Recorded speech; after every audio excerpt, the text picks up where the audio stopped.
Salut tout le monde, j'espère que vous allez bien les amis. On est parti pour la vidéo du jour, on a pas mal d'informations assez intéressantes et on va essayer un petit peu de démêler le vrai du faux parce que voilà, on a des infos autour de Karim Benzema qui me surprennent un petit peu là depuis 24 voire 48 heures, donc on va regarder tout ça. On va tout de même démarrer comme d'habitude les amis avec les deux unes des quotidiens madrilènes. Premièrement la une du quotidien AS qui titre A por todas. Alors c'est la reprise de la saison de Formule 1 ce week-end avec notamment un duel à distance entre deux Espagnols, Fernando Alonso et Carlos Sainz. En ce qui concerne Karim Benzema, c'est là que ça nous intéresse, c'est le quotidien AS qui titre, donc tout en haut de la une du quotidien AS, Hay debate con Benzema. Il y a un débat avec Benzema, notamment son état de forme, ses problèmes physiques, et puis aussi ce qui se passe dans la tête de Karim par rapport à la prolongation de contrat. Donc pas mal de questions autour du Nwebe, on va regarder ça un petit peu plus précisément dans quelques secondes. On enchaîne avec cette fois-ci la une du quotidien Marca.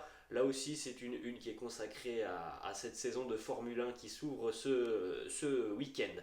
On poursuit donc avec une petite image ou quelques petites images de la séance d'entraînement de la veille du côté de Valdebebas. On rappelle que demain, le Real sera en déplacement du côté de Séville pour affronter le Betis du côté du Benito Villamarin.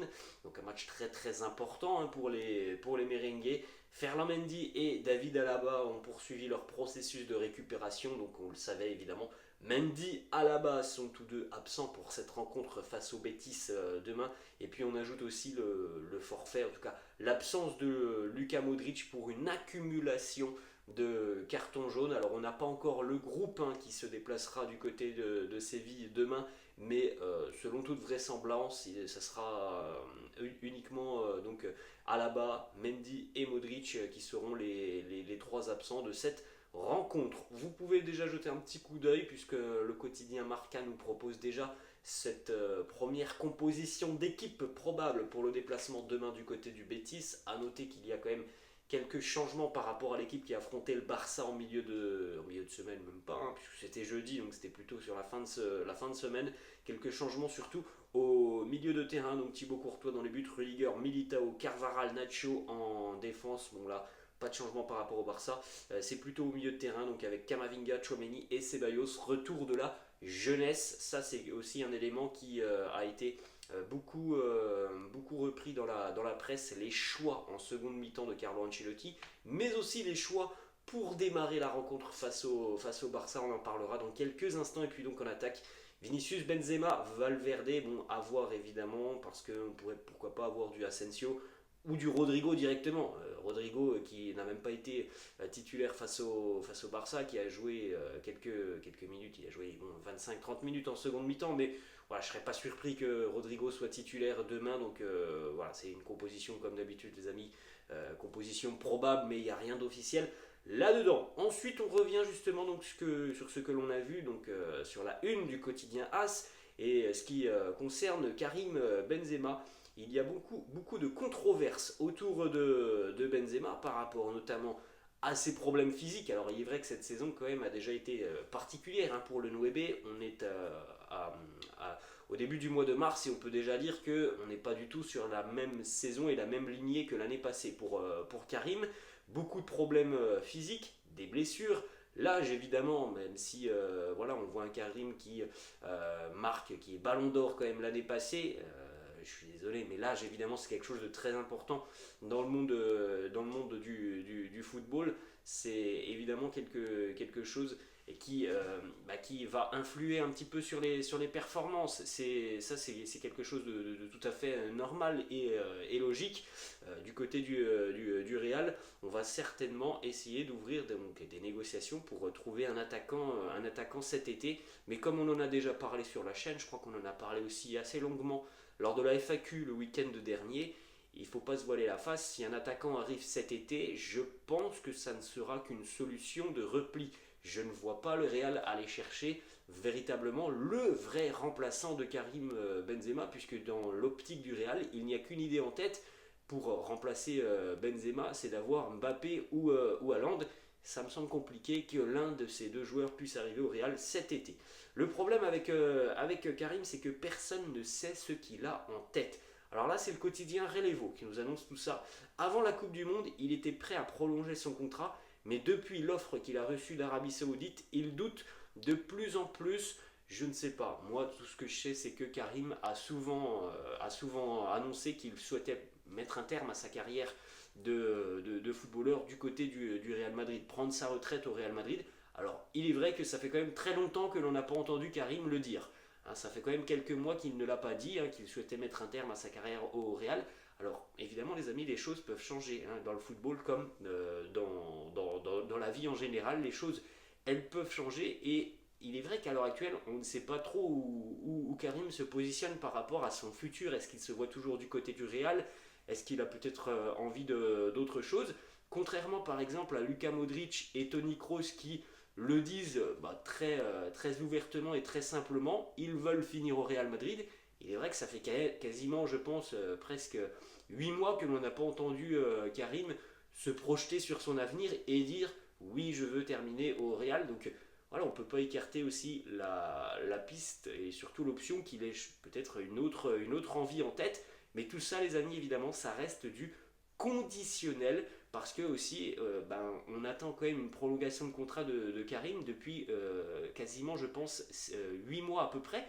Puisque je ne sais pas si vous vous en souvenez, mais lorsqu'il avait reçu le Ballon d'Or, on avait annoncé donc dans beaucoup de médias espagnols que la prolongation de contrat allait être automatique pour le 9. Alors, ça fait quand même, je crois, peut-être 6-7 mois que le Ballon d'Or a été décerné à Karim et il n'y a pas eu d'officialisation. Donc, voilà, c'est quand même assez particulier tout ce qui se passe autour de l'avenir du 9 et de cette prolongation de contrat. On poursuit aussi avec d'autres informations du quotidien Relevo. La préoccupation actuelle du club se penche sur les latéraux, mais ce qui préoccupe vraiment Carlo Ancelotti, c'est l'attaque. La seule alternative à l'heure actuelle à Karim Benzema et Alvaro Rodriguez, parce que bon, on va pas se mentir, Mariano Diaz n'est pas une alternative. Après, voilà, on a l'impression quand même d'apprendre quelque chose, mais non, pas du tout. Pour ceux qui suivent le Real depuis de nombreux mois, de nombreuses années, la préoccupation du numéro 9, elle date pas d'aujourd'hui et c'est pas parce que le Real a raté son match face au Barça qu'on se pose ce genre de questions. Vous qui êtes présents sur la chaîne, vous le savez très bien que ça fait quand même plus d'un an et demi qu'on se pose ce genre de questions. On n'a pas eu de neuf l'été dernier, on n'a pas eu de neuf à l'hiver. Bah oui, c'est une préoccupation, mais elle ne date pas d'hier. Ensuite, on va continuer les amis avec une petite page consacrée à Carlo Ancelotti. Beaucoup de pression sur les épaules de Carlo qui va devoir rendre des comptes en fin de saison. Évidemment qu'il y a des objectifs élevés du côté du Real Madrid. On espère des titres et on va pas se mentir, c'est pas forcément le mondial des clubs et la Super Coupe d'Europe que l'on espérait en début de saison. C'est très bien, les 2 titres ont été acquis, mais on espère évidemment un gros titre sur la fin de saison. Alors on souhaite tous la Ligue des Champions, mais ça ne sera pas facile évidemment. La Liga, ça sera encore plus compliqué. Et la Coupe du Roi semble plus abordable, puisqu'au final il n'y a plus que 2 matchs pour remporter un titre en Coupe du Roi, mais il faudra remonter un score face au Barça. Bref, on espère quand même aller chercher un gros titre côté catalan. La direction du Real a été assez déçue de la tactique choisie par Carlo Ancelotti pour affronter le Barça. Certains hauts responsables du club ont critiqué l'absence de plan B du coach italien. Alors, il est vrai qu'on peut reprocher, je pense, pas mal de choses à Carlo sur cette rencontre face au Blaugrana.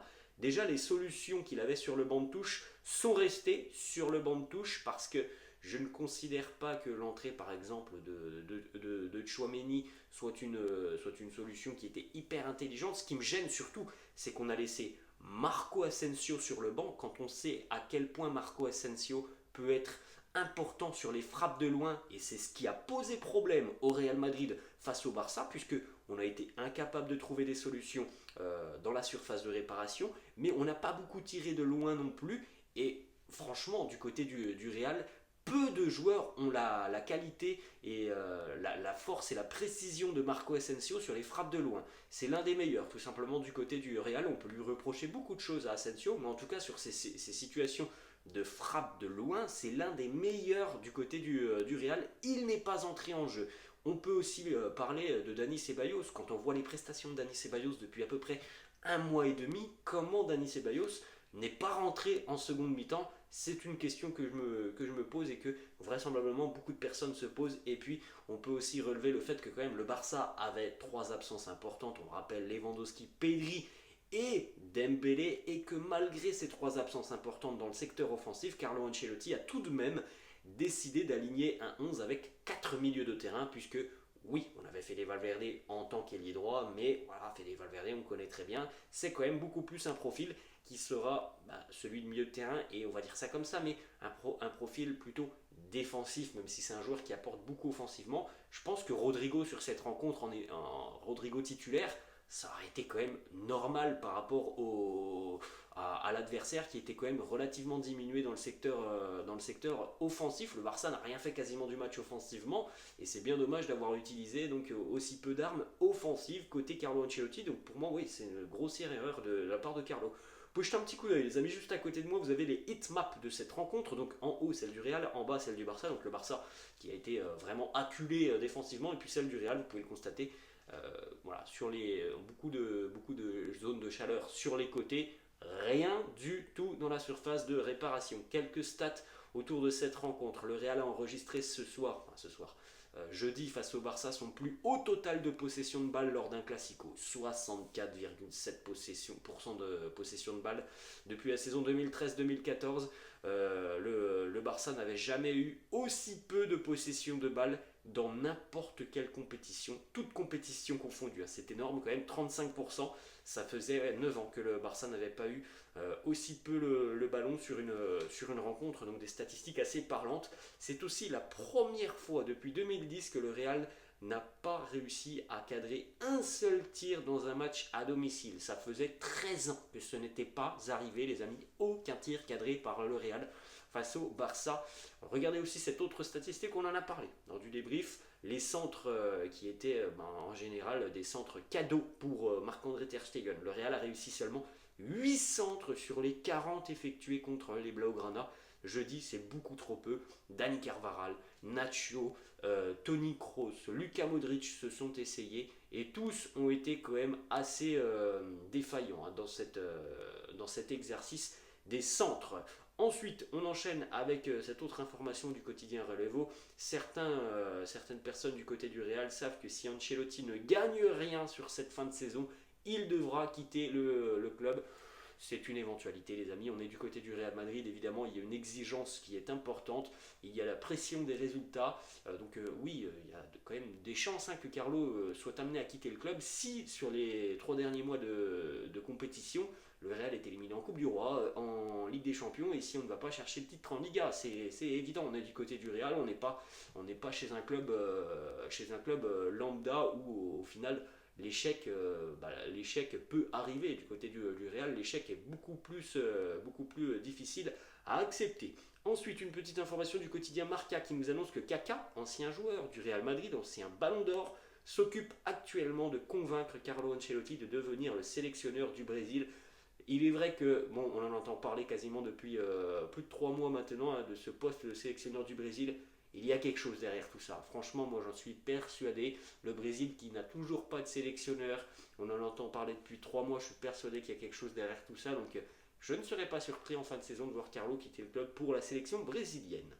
On va poursuivre les amis avec 2 déclarations de l'agente d'Erling Haaland, Rafaela Pimienta, qui nous parle notamment de Erling et du Real Madrid. Il nous dit: il y a la Première Ligue et il y a le Real Madrid. Le club blanco est à la hauteur de la somme d'équipes comme City, United, Chelsea, Arsenal ou encore Liverpool réunis. Donc voilà, elle place le Real Madrid ici et la Première Ligue bien en deçà. Donc à voir, on peut évidemment penser que Haaland après City, il aura l'opportunité de venir du côté du Real. En tout cas, son agente, elle ouvre toutes les portes et celle du Real est évidemment l'une des portes prioritaires. Elle nous dit c'est le grand rêve de tout joueur de rejoindre le Real Madrid. Donc voilà, on en discutera certainement dans un an, je pense.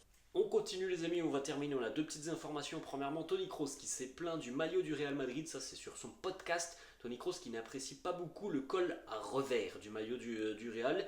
Il nous dit voilà, que c'est de la grosse vous avez bien compris, les maillots avec des cols ne sont pas confortables, en plus de ça ils sont moches. Un polo n'est pas un maillot de football. Bon, moi je suis assez d'accord avec lui. J'aime pas forcément les maillots avec des cols à revers. Voilà la petite prise de position de Tony Kroos par rapport au designer et à l'équipementier qui a choisi donc ce maillot cette saison. On termine les amis avec une petite information qui concerne la sélection brésilienne. On est à quelques semaines maintenant d'une trêve internationale. On a déjà 3 joueurs qui seront donc avec le Brésil. Vinicius, Rodrigo et Militao sont convoqués avec la sélection brésilienne. On peut aussi déjà le signaler, Fede Valverde est appelé avec la sélection uruguayenne. Voilà les amis, la fin de cette vidéo. J'espère que ça vous a plu. N'hésitez pas comme d'habitude à lâcher un petit pouce bleu. N'hésitez pas non plus à vous abonner à la chaîne. Je vous laisse et je vous dis à demain. Ciao.